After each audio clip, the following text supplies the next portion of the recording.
All right. YouTube, what's good with it? It's your boy, Real Talk Boxing. We back at you again. I want to talk about this fight I just watched tonight. Brook versus Terrence Bud Crawford. I picked Crawford to win this fight, but I said don't count Brook out. This fight was actually a little bit surprising. I wasn't expecting the fight to end so quickly. But here's my assessment and breakdown of the fight. First of all, I commend both of the fighters for showing up and giving us an exciting fight. Let's start with Brook. Brook, I do believe, came to win this fight. He came in shape. The dude looks like a Greek god physically. I would kill to have a physique like him. Ripped up, shredded to a T. Bigger fighter. And for the first 2.5, 3 rounds, I believe was winning the fight. The jab was the key to his success early on in the fight. He was just putting the jab down.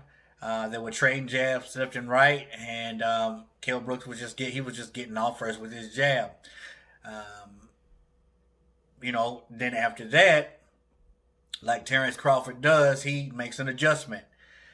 He switched from an orthodox stance to a southpaw stance, which nullified and took away Brooks' jab.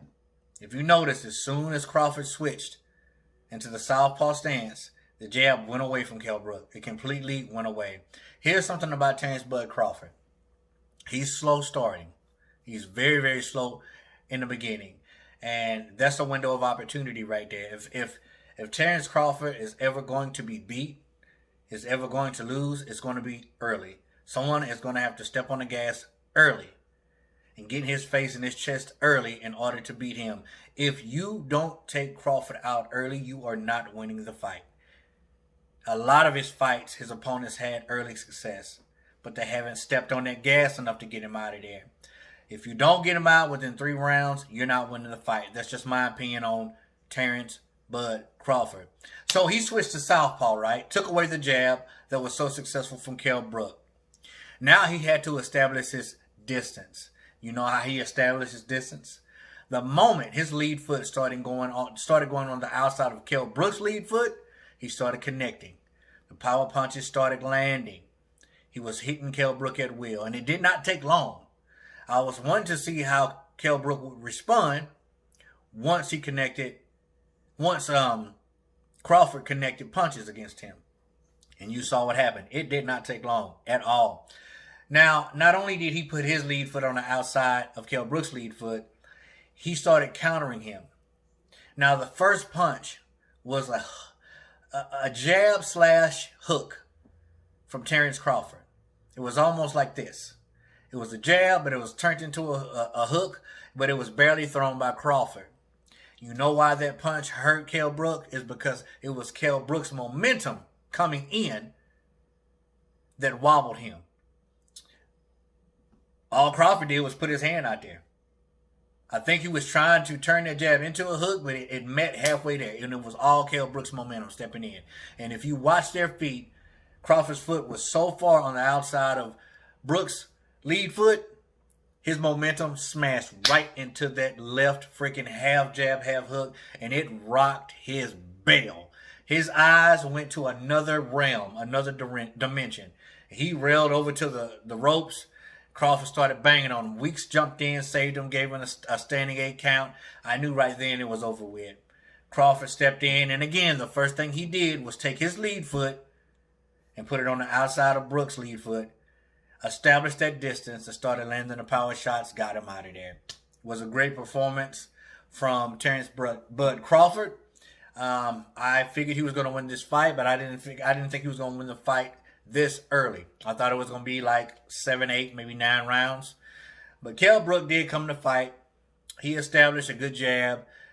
He won 2 rounds, I believe. But as soon as Crawford figured him out, that was it.